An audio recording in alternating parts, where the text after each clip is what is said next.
Good morning, class. How are you all today? Please stand up and let's pray first. Please lead Salimar. Father, the Son, the Holy Spirit. Amen. Lord, please guide our letter for today. Amen. So, Father, the Son, the Holy Spirit. Amen. Before we sit down, please check our surroundings. If our classroom is clean and orderly. Okay, very good class. Now sit down. I will check your attendance. Is there anyone absent today? Okay, very good. So before we start our lesson, let's sing a formal dining setting song. Please follow after me. Kasing tunog to ng Twinkle Twinkle Little Star. Okay, let's start. Follow after me. Plate in the middle, fork on left, spoon and knife on the right is the best. Glass goes up above the knife. Napkin folded neat and nice.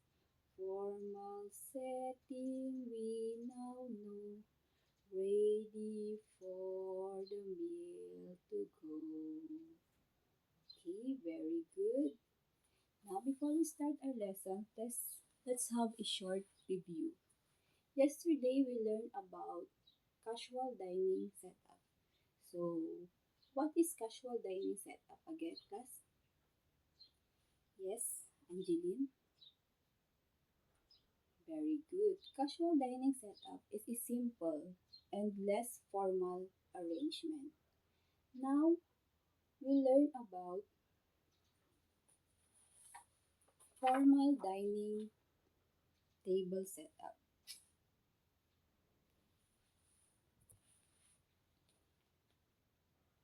So, class, have you ever imagined or eaten in a formal dining restaurant?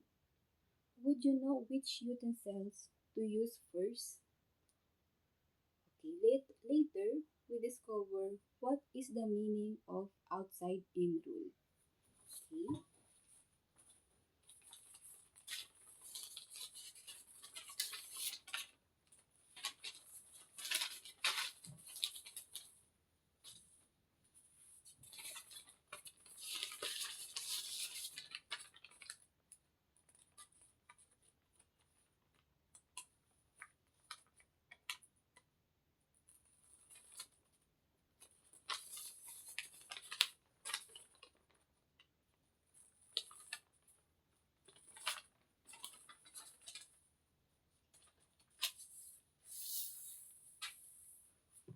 so Lorna Lynn, please read this one. So formal dining setup is a formal arrangement follows elegance, symmetry, and the outside in rule. Ito yung sinasabi ko kanina, guys. What is outside in rule? Is an etiquette that you start using utensils farthest from your plate and work for your way inward with each course. Later malalaman natin kung ano ang meaning ng outside in rules. So, today, I'm gonna show you step by step on how to set up a formal dining table. First, guys, you need to wear an apron to keep us clean and hygienic.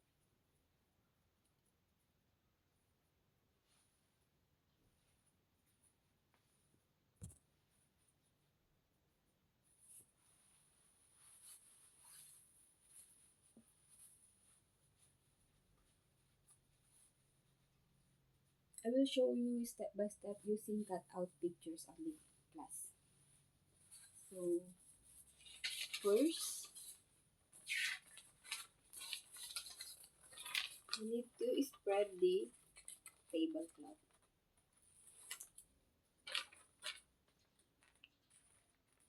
This is the tablecloth.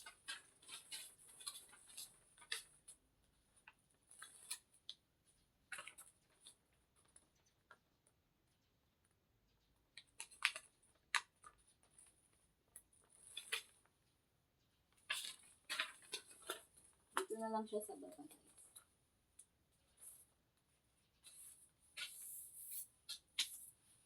So, next is the table mat.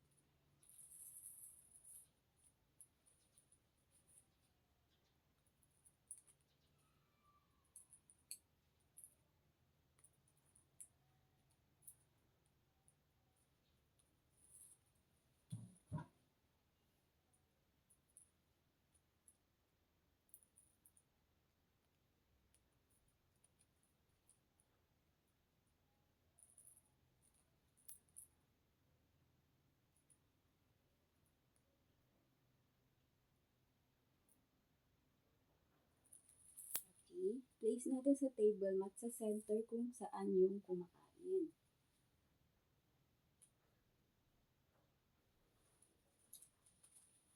Nakikita niyo ba, guys?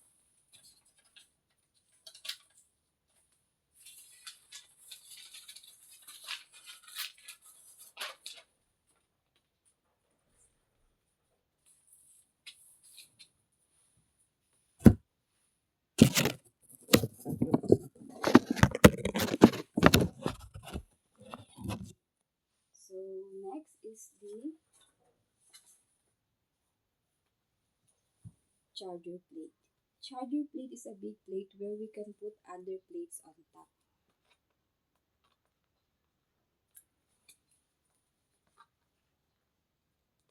I-place natin siya sa gitna ng table mat. So, ayan.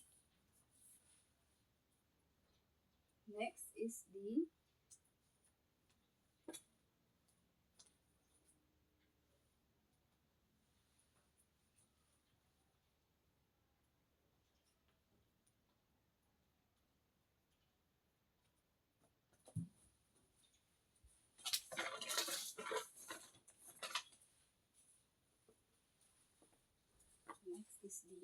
forks.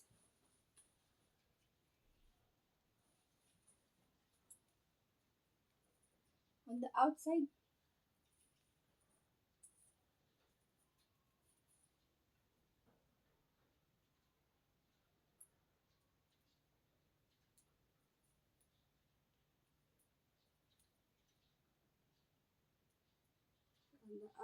left side,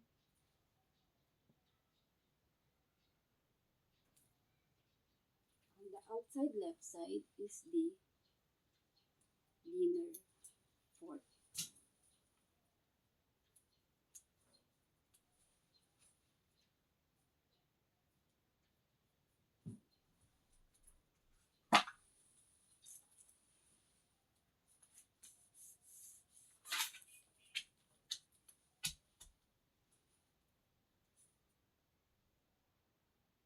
And next is the soup spoon.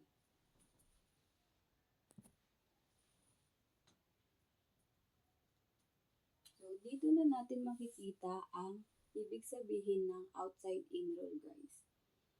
Ibig sabihin ng outside-in rule is using utensils farther from the plate. Ibig sabihin, itong nasa labas, mas nauuna siyang ginagamit kaysa dito sa malapit sa plate.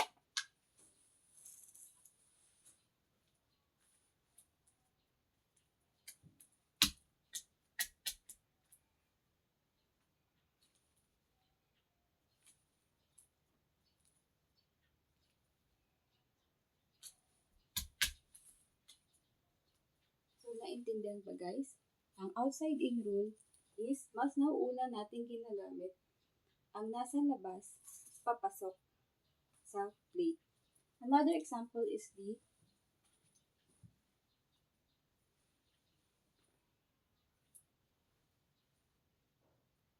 soup spoon.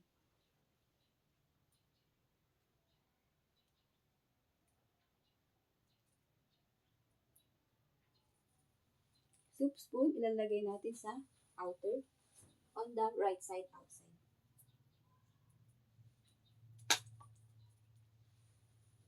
Next is the dinner knife sa malapit sa plate. Ibig sabihin, mas nauunang ginagamit ang soup spoon kaysa sa dinner knife.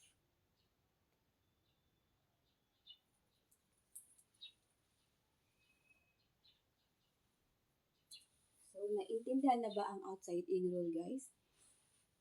We start using the farthest going in. So, dito naman tayo sa top of the plate.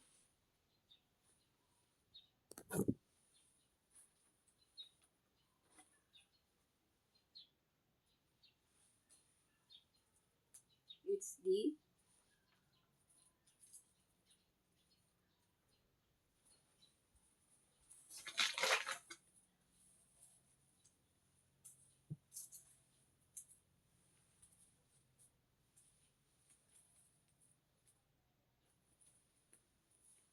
salad spoon and knife. Salad spoon and fork.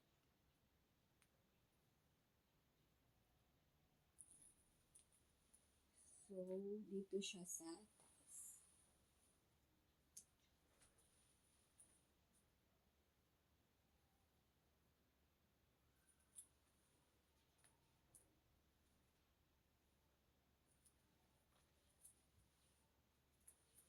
Next is on the left side, upper side, is the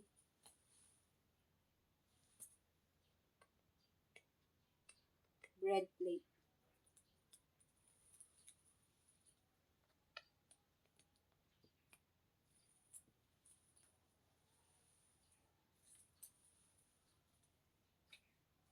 Tsaka nga pala guys, dapat ang sharp ng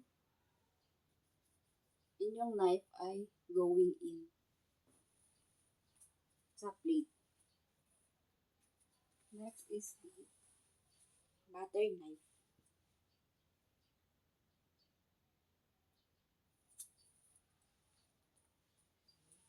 Dito siya sa top ng bread plate. Next is the glasses. On the right side, upper side.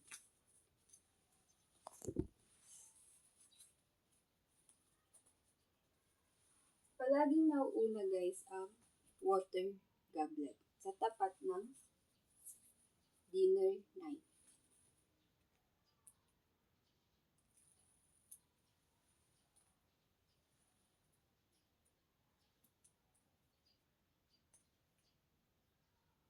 Always remember guys, lagi siyang nasa tapat ng dinner knife.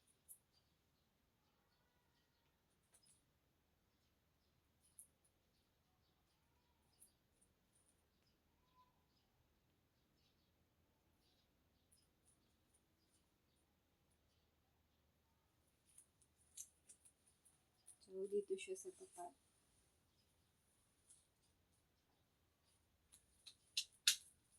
Next is the red wine glass. Nakikita niyo ba guys ang pinagkaiba ng red wine tsaka white wine glass? Ito pahaba ang white wine glass at ang red wine glass ay pataba.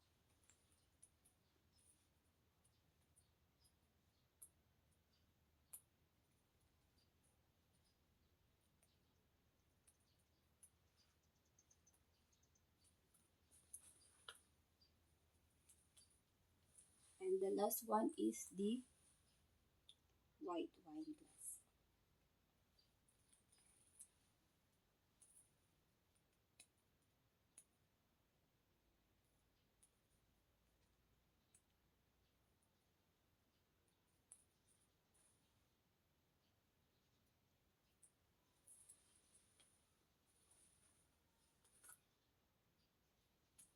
So this is the formal dining table setup. So, okay, i-remove ko muna to. Tignan nyo guys, class. Tapos, Come here and one by one attach the cut-off pictures in order and it's in proper place. Okay, tanggalin ko na. Tapos kayo naman ang maglalagay kung saan siya dapat idikit ang ating mga cut-out pictures, kung saan siya sa proper place and arrangement.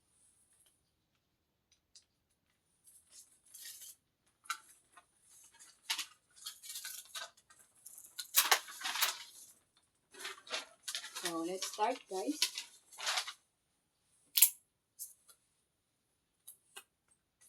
Okay, very good.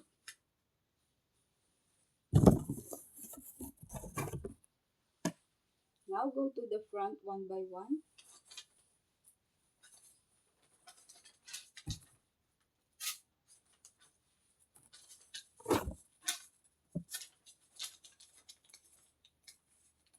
Okay, very good. So now, can you summarize why proper setting is important and explain what is the use of outside in rule, guys?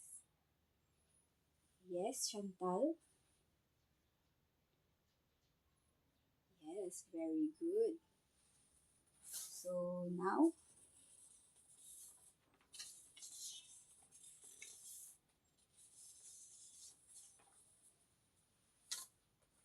you already know what is the meaning or what is the arrangement of a formal dining table. So let's have a quiz. Please bring a one whole sheet of pad paper and it's a multiple choice. Okay, I will read and answer. So number one, why is proper table setting important in formal dining table? So A, to make the food faster better. B, to make the table look colorful. C, to show organization, respect, and good manners. Or D, to avoid washing dishes. So, nakuha po ba? Let's proceed to number 2. In the outside-in rule of dining, which utensils should be used first?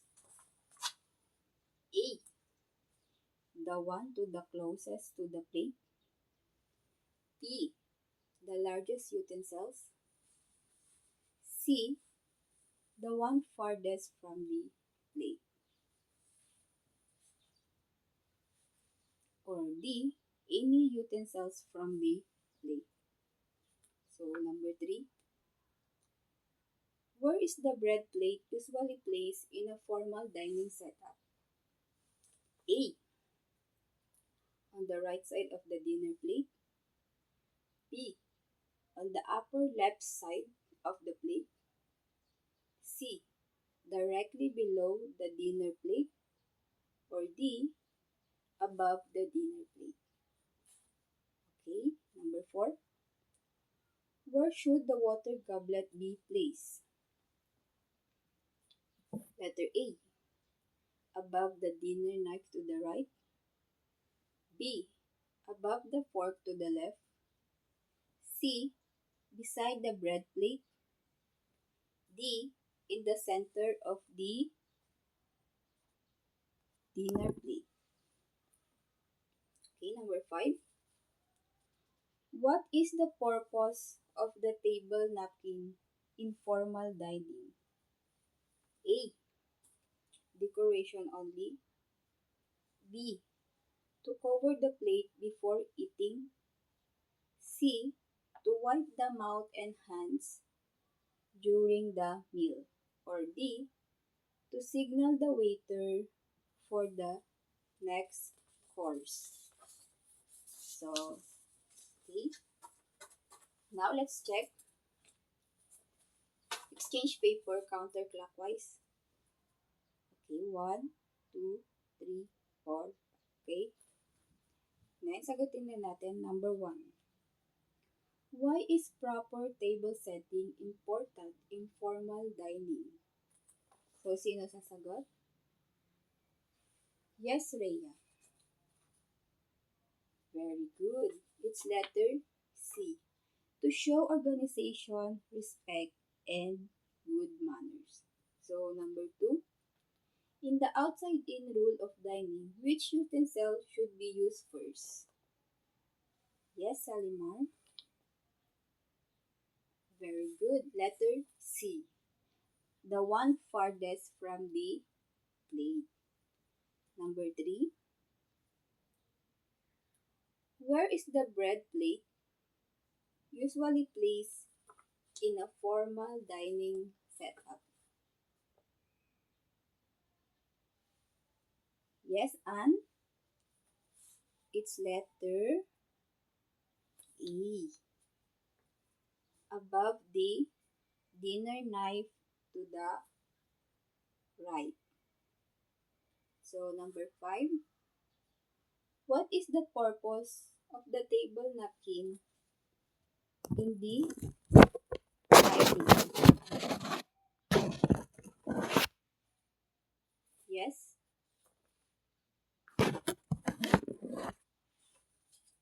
Yes, Paulo? Yes, it's letter C. To wipe the mouth and hands during the meal. Okay? Balik ng mga papel. Sinong nakakuha ng 5? Okay, very good. 4, 3, 2. Okay, walang nakakuha ng 2. So, lahat kayo ay nakakuha ng 5 and 3. Ibig sabihin, naintindihan po natin ang ating lesson. So, para sa inyong assignment, may mga question pa po ba? Is there any question?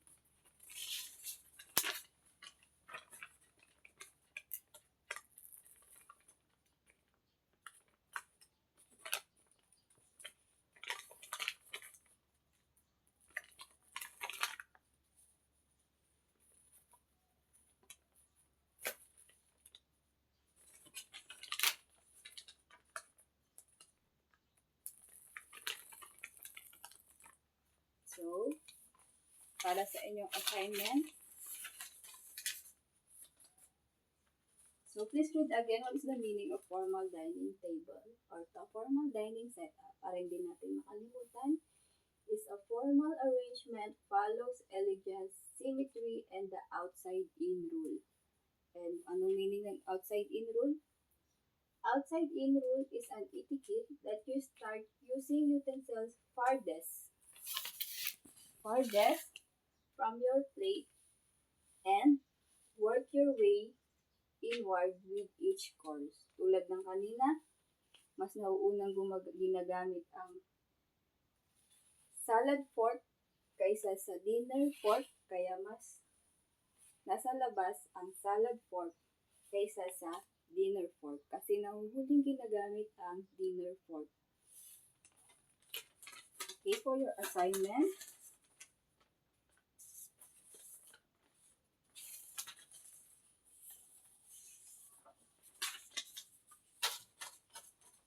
isulat sa inyong notebook. Assignment number 1.